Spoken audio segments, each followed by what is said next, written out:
For a single, transcendent moment, Gwendra was lost in a sea of rapturous delight, her consciousness spiraling into the heavens, touching the pinnacle of celestial euphoria. Her eyes were ablaze with divine power, glowing a pale blue, and her heart hammered in rhythm to the celestial dance of the cosmos. Her world was a symphony of ecstasy, a concert of pure energy that resonated through the very marrow of her bones. "I can see everything!" she shouted in amazement, her voice booming through the cavern with a force that would cause mortals to kneel before her. "There is so much! The world is not what it seems. We have been so blind." Then, without warning, her expression changed from one of euphoria into a shattered confusion. It was replaced by an agony so intense, it felt as though her very soul was being consumed by a seething wildfire. Her eyes, once alight with the brilliance of stolen power, now bled crimson rivulets that coursed down her pallid cheeks. Her face contorted, her features twisting into a grotesque mask of pain and terror as an insidious energy crackled around her. A different voice came from her lips now. "You dare attempt to steal my power!" The energy flow that shot from the pendant and had continued to hold Cyrus aloft turned from him and began encircling her. The soothing pale blue luminescent eyes changed to an angry bright white as the voice of Queen now flooded through the stone room. Cyrus, no longer being held by the ribbon of energy, fell to the floor. The world itself seemed to warp and distort. The air rippled with an eerie malevolence that seemed to radiate from Gwendra's very being. Reality seemed to bend to the will of this unearthly force, the stone chamber echoing with a bone-chilling cacophony that was more felt than heard. Suddenly, Gwendra's features began to twist, her skin bubbling and melting away like wax beneath a relentless flame. She screamed the words that were not hers. "You will pay for your arrogance, mortal child. I will crush your pathetic mind for your petulance. You will suffer like no other has ever suffered." It was a scene ripped from the darkest of nightmares, a surreal tableau of horror that branded itself indelibly into Cyrus's consciousness. His heart pounded in his chest, the taste of fear bitter on his tongue as he watched the woman be consumed by the very power she had so greedily seized. The air became heavy, pregnant with the acrid stench of scorched flesh, a malodorous perfume that saturated every crevice of the looming chamber. The scent was almost tangible, a sickening, cloying miasma that clung to the stone walls and curled around the stalactites hanging ominously overhead. It crept stealthily, insidiously into every corner, seeping into the pores of the ancient rock, threatening to erode Cyrus's formidable resilience. The harsh hiss of searing skin and crackling bone became the chamber's macabre symphony, a disturbing serenade echoing off the cavernous walls. Each sizzle was like a whisper in the stillness, a chilling testament to the grotesque transformation occurring before Cyrus's horrified eyes. It was as though the very stone walls were bearing witness to the horrifying spectacle, their silence shattered by the unnerving sound of flesh yielding to unholy fire. In that moment, a sensation of bone-deep terror, as cold as the frost-bitten winds of the darkest winter, etched itself into the very fibre of Cyrus's being. The image of Gwendra's face, once filled with ambitious glee, now contorted in agony and melting away, was seared into his memory. It was a grotesque tableau of horror, a stark and irrefutable testament to the devastating consequences of meddling with powers far beyond the grasp of human understanding. This was the price of reaching too greedily for the divine, of coveting the power of gods. It was a chilling reminder, a grim lesson of the cataclysmic perils that lay in wait for those who dared to tamper with forces that existed beyond the veil of mortal comprehension. A scene forever imprinted on Cyrus's soul, an indelible scar that would serve as a grim reminder of the terrifying abyss that beckoned when one dared to grasp beyond their reach. From the grotesque ruin that was once the bewitching Gwendra, a glimmering entity emerged. Queen, her form a tiny iridescent blob of cerulean luminescence, slid out of the grisly remnants with a grace that belied the carnage surrounding her. The soft azure light danced off her form, casting eerie shadows that flickered and writhed on the cold stone floor. Cyrus, his heart still thudding in his chest from the terrifying spectacle, crouched down. His hand reached out to gently cradle the diminutive form of Queen. His fingers curled around the small being, her cool, ethereal form a stark contrast to the warmth of his palm. With a nonchalance that was almost jarring given the circumstances, he lifted the hand and carefully inserted a finger into his ear. Suddenly, the echoing silence of the cavern was filled with a torrent of images, a cascade of memories. These were Gwendra's final thoughts, her last moments of existence etched into Queen's consciousness. Queen gently sifted through these memories, sparing Cyrus the torment of her death throes, but revealing the moments that preceded it. The memories, like shards of a shattered mirror, reflected a panorama of intriguing information. Cyrus sifted through them methodically, each one a piece of a puzzle that he was yet to fully comprehend. His mind hummed with activity, processing the influx of information as he slowly rose from his crouch. His gaze fell upon the necklace that lay discarded on the floor, the glass orb artifact still pulsing with a soft residual energy. His hand reached out, the same hand that had cradled Queen only moments ago, and picked up the necklace. The chain was cold against his skin, the orb still radiating a faint, eerily beautiful light. As he held it up, the ethereal glow illuminated his face, casting his features in stark relief against the darkness of the chamber. The memories unfolded before Cyrus like a grand tapestry, vivid and sprawling. He found himself gazing through Gwendra's eyes upon a majestic castle, its towering spires piercing the sky, its weathered stones whispering tales of ancient glory. A banner, bold and unyielding, snapped in the gusty wind, its vibrant colors a beacon that drew the masses like moths to a flame. Dominating the scene was a figure of imposing stature, a man swathed in armor as dark as the night sky. He stood on a parapet of the castle, a solitary silhouette against the backdrop of the sprawling fortress. His gaze was fixed upon the gathering army below, his eyes reflecting the fierce determination and fiery resolve that radiated off his soldiers. The memory shifted as a hand extended, offering the glass orb necklace. Cyrus's attention was instantly drawn to the hand. It was not of human make, its form hazy and indistinct, as though woven from the very mist that blanketed the landscape. It held the necklace in a delicate grasp, the orb's soft glow casting an otherworldly light onto the shadowy hand. Despite its spectral appearance, the hand held the necklace with a certainty and purpose that was undeniably solid, its misty form curling around the delicate chain and the radiant orb. As he watched the exchange through the veil of memories, Cyrus could not shake off a sense of foreboding, a feeling that these images held a significance that would reverberate into his own reality. In the dim recesses of his memory, Cyrus recalled a figure, a spectral entity that had haunted the edge of his consciousness when he had first awakened to Queen's intrusion on his body. It was a creature of the shadows, an ethereal nightmare, known to Queen as a Banshee. Yet the being that now emerged before him was not the same. It bore a resemblance but was uniquely different, evoking a sense of foreboding that even the Banshee had failed to stir within him. Queen, the comforting sound within the vast echo chamber of his mind, interrupted his thoughts. "This is our target," Queen's voice intoned. "It is an entity known as a Wraith." Cyrus could almost recognize a tinge of concern in Queen's voice, a hint of uncertainty that was as unsettling as it was rare. The Wraith, an ominous figure of legend, its mere mention enough to send shivers down the spines of the bravest warriors. "This is not going to be as easy as I had hoped," Queen confessed, her words echoing ominously within the confines of Cyrus's mind. The admission hung in the air between them, a chilling testament to the challenges they were about to face. A shroud of apprehension descended upon Cyrus, the daunting task ahead becoming all too real. Cyrus felt an involuntary shiver creep up his spine as Queen carried him deeper into Gwendra's memories. He could see her, small and awestruck, in the presence of the towering figure shrouded in darkness. The figure's form was elusive, like a shadow that refused to be defined by any light.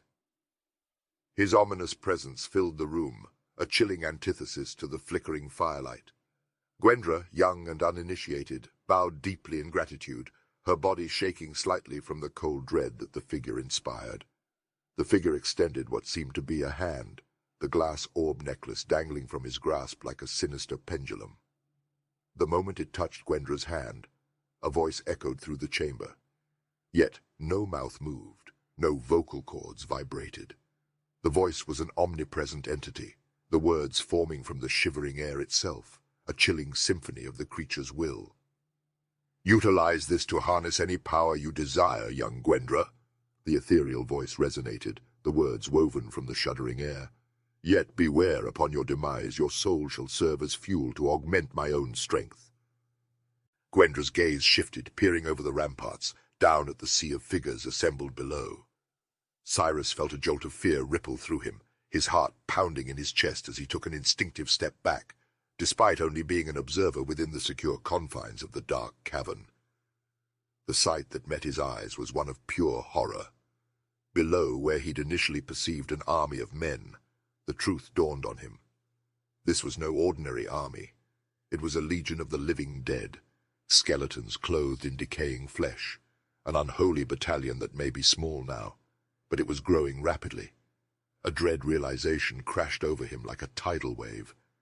The creature was amassing an undead army, a force of darkness that Cyrus was entirely unprepared to face. Queen's voice echoed within Cyrus's mind, a mentor guiding him through the labyrinth of Gwendra's memories and the chilling reality they now faced.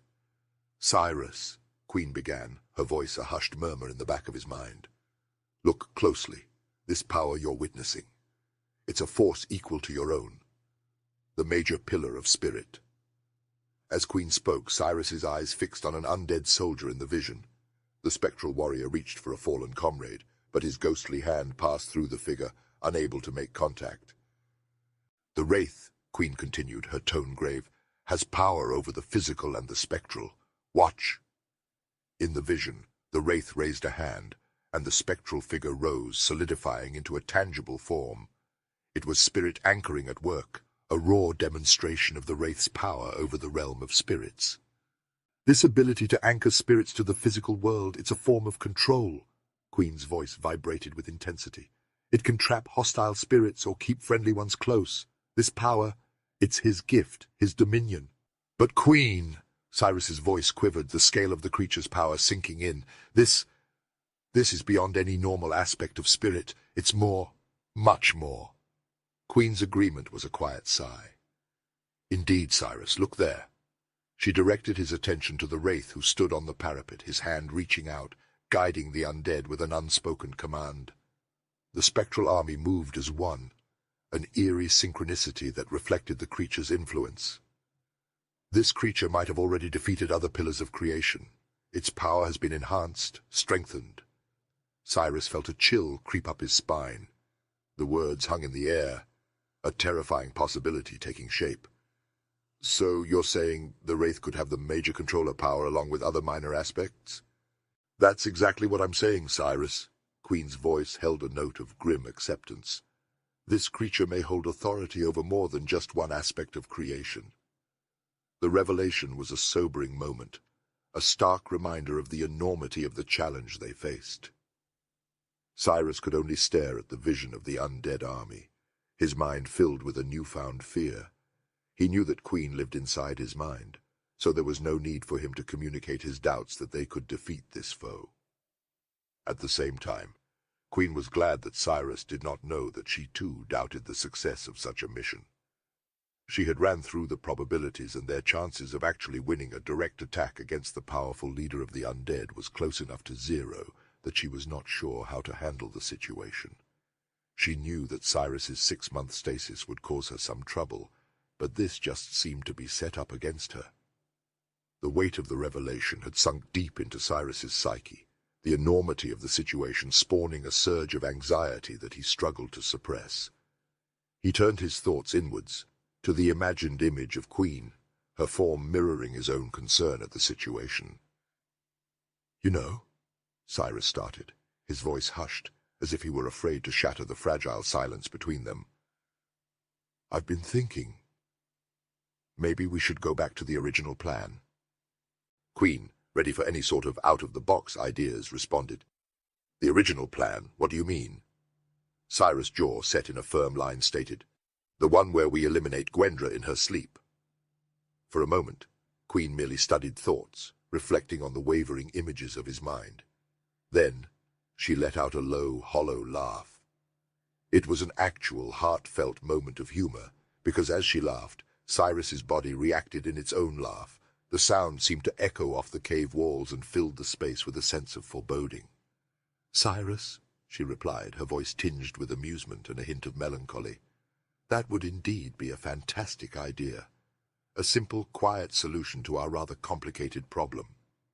Cyrus felt a brief surge of hope, quickly dashed by the solemn emotion that crossed Queen's ethereal thoughts. "However," she continued, her voice dropping to a whisper that seemed to chill the air around them, "there's just one tiny problem with that plan." Cyrus could practically hear his heart pounding in his chest as he asked, "And what's that?" Queen's spectral figure seemed to flicker as she replied, her words carrying a weight that made Cyrus's stomach churn. "Wraiths," she stated, her voice echoing ominously in his mind. "Do not sleep." Chapter 24. A Sign from a Newly Born God. Weeks had passed since Cyrus had left, each indistinguishable from the last, as the relentless spectral fog had been spewing from the cavern mouth for what seemed an eternity, the smoky tendrils snaking their way down the mountain paths. It slithered through the lush underbrush, the damp tendrils wrapping the local flora in a dew-kissed embrace, giving the once vibrant greenery an eerie, ghostly pallor. The fauna, initially startled by this uncanny phenomenon, had slowly become accustomed to the ever-present mist, their survival instincts guiding them to adapt to the altered landscape. Dominating this supernatural image, the massive 18-foot statue of Lord Cyrus stood sentinel, its stony gaze directed away from the cave mouth. The figure loomed in quiet majesty, a silent guardian shrouded in the mist's ghostly embrace. The sight of the fog coiling around the statue's stone form lent an ominous and foreboding air to the mountainous landscape. It was as though Cyrus himself were watching, his silent vigil keeping a watchful eye on the encroaching mist. The local populace had initially been swayed by the high priest of Cyrus, their obedience fueled by fear of the formidable warriors garbed in inky black armor. The imposing presence of these warriors was a constant reminder of the potential danger that lurked just beyond the safety of their hearths. However, as the days bled into weeks, the priest's relentless preaching of Cyrus's glory and the impending battle that would end all future wars became a monotonous drone, a white noise that faded into the background of their daily lives. The once bandit encampment hidden on the mountain's side had since grown into the bustling town of Silverstone Hollow. Its newfound prosperity brought forth a sense of normalcy in the midst of the unusual phenomena. The local people gradually adapted to the strange circumstances, accepting the priest's continual sermons and the ever-present fog as part of their daily routine. Life in Silverstone Hollow, for all its peculiarities, carried on as if this was the natural order of things. The intermittent ghostly fog had now transformed into a ceaseless torrent, enshrouding the entire mountain and its surroundings in its murky grasp. It crept further and further, seeping into the dense forest at the mountain's base, consuming it in a thick, impenetrable shroud. The woods, once teeming with life, now lay cloaked in an eerie silence, the only sound being the soft rustling of leaves under the weight of the creeping mist. News of this strange phenomenon spread like wildfire, carried on the lips of traveling merchants, passing soldiers and wide-eyed wanderers. The curious and the fearful came in droves, drawn to the peculiar spectacle. The sight of the mountain, a silent sentinel drowned in a sea of mist, sparked whispered conversations and cautious speculation. This surge in visitors brought a captive audience for the high priest of Lord Cyrus, a fact he capitalized on with fervor. The constant influx of new faces breathed new life into his sermons, amplifying their reach and impact. He held court for hours on end in front of the cave mouth, his voice echoing off the mist-covered walls. The mountain served as his pulpit, the misty expanse his cathedral.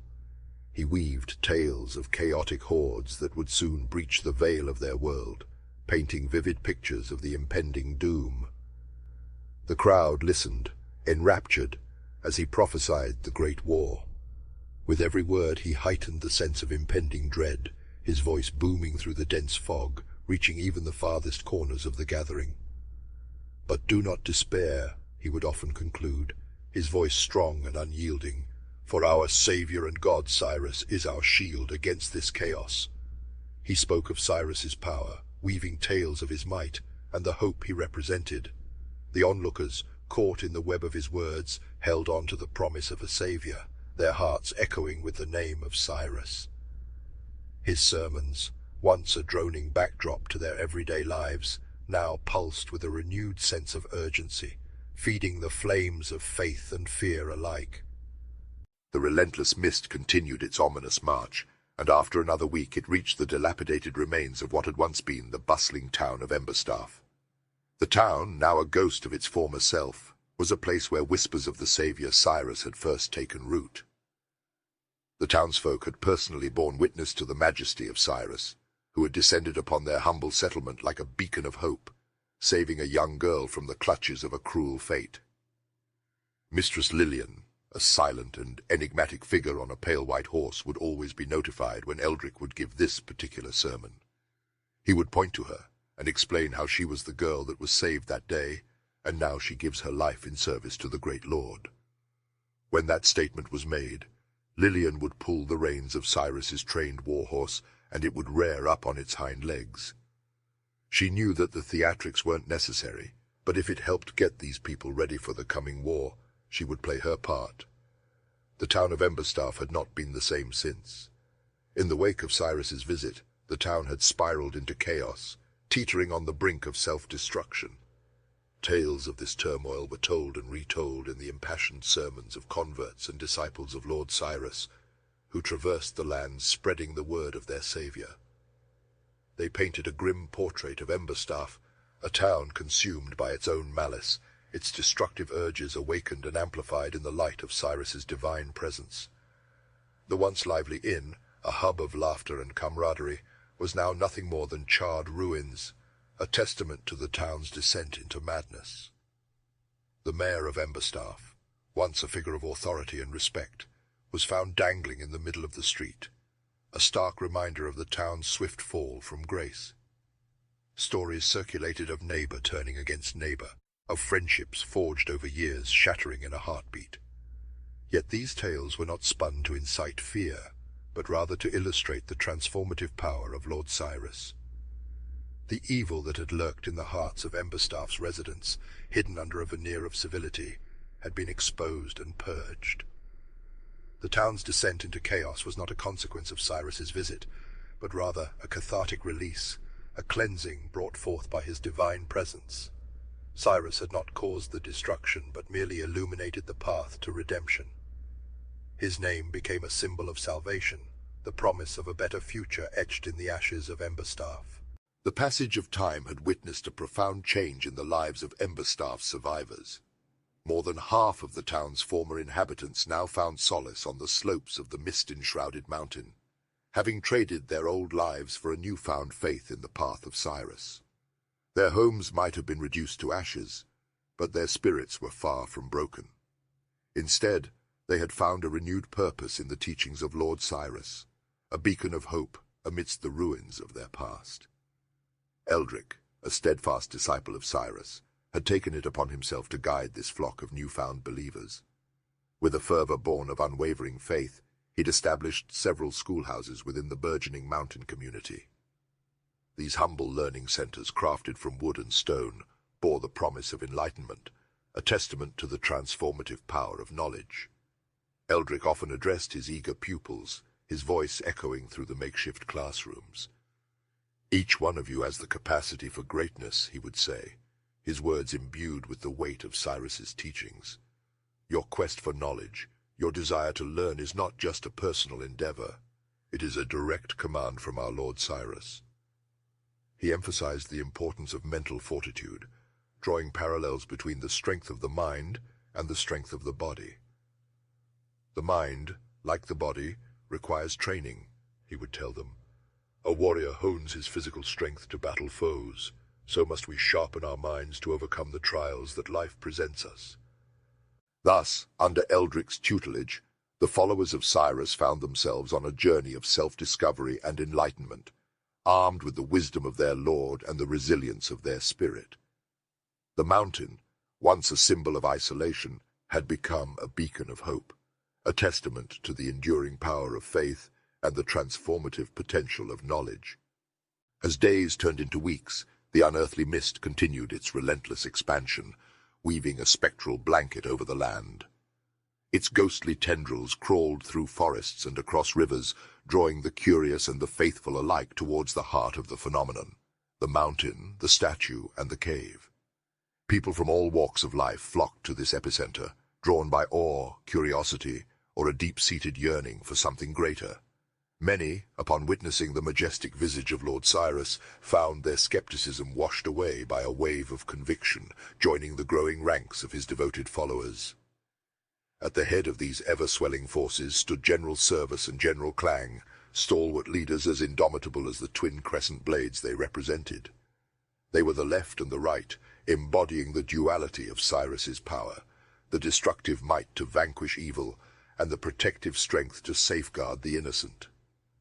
Their reputation was the stuff of legends, whispered in awe around crackling fires and echoed in the hushed corridors of the schoolhouses. These were men who had sacrificed the very symbols of their manhood at the altar of their god. It was a testament to their unyielding dedication, a renunciation of the physical for the spiritual. They had chosen a path of selflessness and sacrifice, and their devotion echoed through their ranks. Some could not understand how a man would cut off his own testicles in a sign of devotion to their god, but to others this only proved the veracity of belief. If it had just been one man, it could be shrugged off as lunacy, but to have two men do it was something else. Not only that, but these were not poor beggars with nothing in their lives. These were two bold warriors that led men into battle and trained men to die for their great cause. This was no lunacy, this was inspiration. Such was the strength of their conviction that it inspired a wave of emulation among their comrades. In an act of profound devotion, a number of warriors followed their general's lead, willingly relinquishing their own symbols of manhood. It was a powerful testament to their unwavering loyalty to Cyrus, a pledge to forsake their earthly desires and dedicate their lives to the defense of their land. They stood united, ready to confront the swirling chaos that threatened their world, their resolve as steadfast as the mist-shrouded statue they now worshipped. At the entrance of the Cave of Mist, stalwart warriors, the Guardians as they were known, stood with a sense of solemn duty imbued in their rigid forms. They were the chosen ones, hand-picked from countless aspirants for their exceptional skill, their unwavering belief in the cause, and their undying devotion to Lord Cyrus. Each stood as if hewn from the very stone of the mountain, disciplined stances bracing their muscled bodies against the chill wind that swept the rugged terrain. Their polished armor, glinting in the dim twilight, bore the crest of Cyrus etched finely into the dark metal. Each piece, from the interlocking plates on their chests to the segmented gauntlets that ensconced their hands, reflected the dwindling rays of the setting sun, adding an ethereal glow to the stern faces underneath the imposing helms. Yet, despite the cold gleam of their armor, their eyes, visible through the slits in their helmets, burned with an unwavering determination that no darkness could quell. The air around them was thick with the strange mist, rolling out from the cave mouth, dampening their armor and matting their hair to their foreheads. Each exhaled breath materialized into a cloud of white, swirling for a moment before dissipating into the ether. It was as if the very world echoed their resolute tension, the constant ebb and flow of the mystic mist mirroring their steady breathing. But beneath their formidable exterior, these men were more than just soldiers. They were devotees, their spirits intertwined with their god's ideals.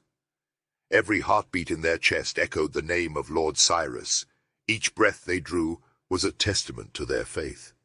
Their dedication was absolute, their resolve unbending. Chosen for more than their prowess in battle, they were the physical manifestation of Cyrus's will, guardians of not just the cave, but of the faith that pulsed in the hearts of their people. Among the many ingenious contraptions built by the followers of Lord Cyrus, the intricate alarm system was a marvel of engineering and acute foresight.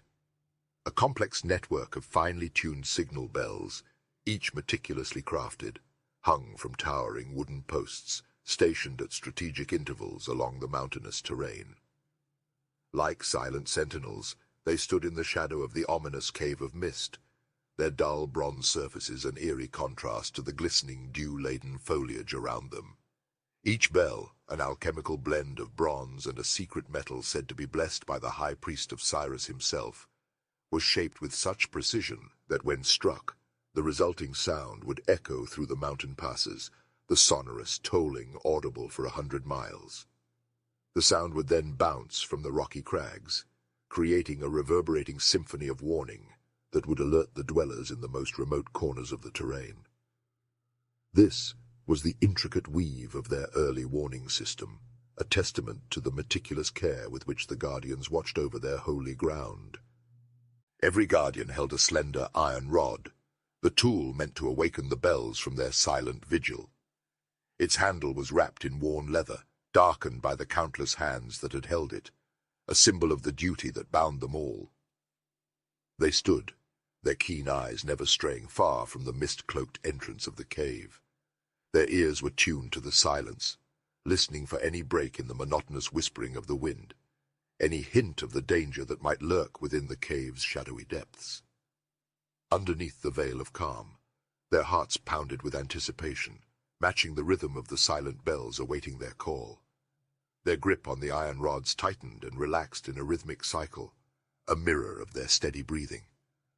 The tolling of the bells had not yet been heard, but every guardian knew the gravity of the sound they would make. It was a sound that would ripple through the very soul of the land, reaching the ears of every warrior, every farmer, every child, and every elder, signaling the onset of a battle between order and chaos. Night and day the guardians kept their vigil, a cycle of ceaseless watchfulness. They existed in a state of constant readiness, their every sense honed to detect the slightest anomaly. The crunch of gravel underfoot, the rustle of the winds against the cave mouth, even the occasional flutters of the nocturnal creatures in the nearby woods, nothing escaped their heightened awareness. Despite the strain of their duty, a sense of pride radiated from each one. These were not merely warriors, they were the first line of defense, the eyes and ears of their people, the living barrier between the known world and the lurking unknown within the cave of mist. Their devotion to their task was unwavering, their belief in Lord Cyrus and their cause unshakable. Yet for all their readiness, they could not have foreseen the terror that would soon emerge from the depths of the cave, breaking the silence of their vigil with a horror beyond their worst nightmares. Then it happened. A discordant note sounded from the cave, a sound that was not quite a wail and not quite a scream, but a twisted amalgamation of both that echoed off the rocky surfaces and pierced the still night air. It was a sound that seemed to pull at the very fabric of reality, a harbinger of the terror that was about to be unleashed. From the abyssal depths of the cave, a figure emerged. It was the Banshee, a creature spawned from the darkest crevices of nightmares, a wraith-like spectre that seemed to coalesce from the mist itself. Its form was nebulous, constantly shifting and undulating, a swirling mass of darkness that was almost liquid in its movement. Its eyes, however, burned with an unholy light, a pair of scorching embers that held a depth of malice and hunger that made the blood run cold. The guardians, for all their training and resolve, could not suppress a collective shudder. Each felt a wave of dread wash over them, a primal fear that gnawed at their courage, threatening to unravel the very fabric of their steadfastness. The cold air seemed to grow even colder, the gloom around them deepening as if even the torchlight recoiled in horror at the sight of the abomination. The Banshee's shriek ripped through the silence, a sound so harrowing that it seemed to claw at the very soul. It was a death knell that echoed through the mountains. The vibrations from the sound were visible through the fog as it rippled the air like a heat wave in the hottest days of summer. The unfortunate soldiers that were in the direct path of the wail fell from their feet instantly. The other guardians, still reeling from the shock of the Banshee's arrival, could only watch as the creature that had been confined to the realm of legends and ghost stories emerged from the mist, its monstrous form becoming more tangible with each passing moment. It controlled the mist like tendrils and grasped two of the guardians around the waist. The Banshee threw the soldiers so far into the depths of night that the others never heard them hit the ground. As the Banshee moved closer, the guardians tightened their grip on their weapons, their knuckles white against the cold steel, their minds stripped of all but fear. They braced themselves for the fight to come, their hearts pounding in their chests, their breaths coming in ragged gasps, but still they could not will their feet to move. The Banshee's shriek echoed in their ears, a chilling reminder of the nightmare that had just begun. When the initial shock subsided, the guardians of the cave, men chosen for their valor and unwavering conviction, sprung into action.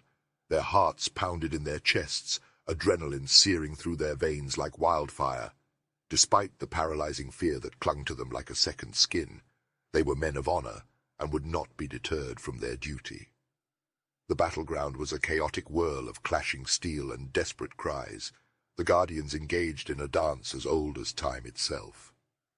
Their swords cut through the Banshee's misty form, the sharp metal hissing as it severed the inky tendrils. Each strike seemed to slow the Wraith momentarily, the severed parts of its form dissipating into nothingness. But it was akin to trying to halt a river with a single stone.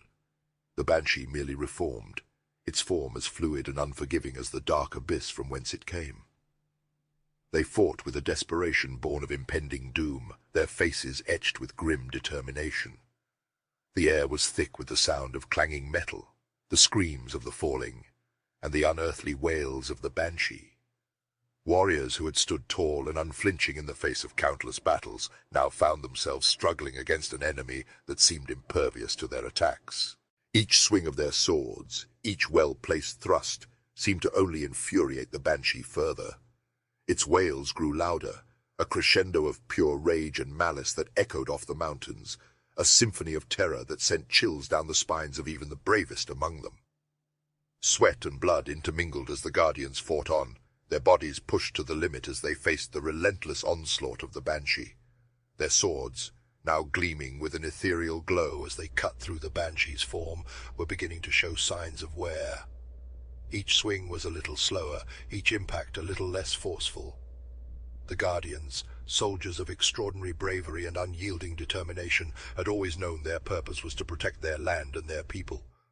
But as they faced the Banshee, their swords slicing through the misty tendrils only to find it not enough, they realized the magnitude of the battle they were destined to wage. It was not merely a battle of physical might, but one that would test the very limits of their courage, their resilience, and their faith in the face of an enemy that seemed invincible. As the battle reached its zenith, a fearful symphony of shrieks, metallic clashes, and the eerie wails of the Banshee, a young believer, her heart heavy with dread, clawed her way towards the signal bell.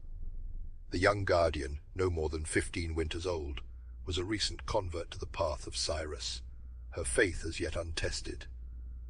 But the searing reality of the fight had ignited a desperate resolve within her. Her face, pale under the sheen of sweat, was set in a grim determination as she forced herself to sound the alarm. The bells, somber guardians of the mountain's silence, sprang to life under her trembling hands. They tolled a mournful, haunting melody that echoed through the twisting mountain paths, their chilling resonance a stark contrast to the cacophony of the battle. Each clang was a dirge for the fallen, a lament for the brave souls whose lives had been stolen by the terrifying apparition. Those who heard the tolling bells felt an icy shiver snake down their spines, their hearts sinking with dread. The bells were not just an alarm. They were a chilling reminder of their grim reality, the somber soundtrack to their desperate struggle for survival. Friends, brothers, sons, every toll was a voice silenced too soon, every chime a life snuffed out in service to Cyrus. Yet amidst the despair, there was an unforeseen consequence. The tolling bells seemed to resonate within the formless body of the Banshee, causing it to falter. Its ethereal form rippled and shimmered, its wails of rage transforming into shrieks of what sounded like agony. Its control over the mist tendrils was severely weakened. The warriors, seizing upon this unexpected opportunity, rallied their waning strength. With a newfound fervor, they launched themselves at the creature, their swords cutting deeper, their cries louder.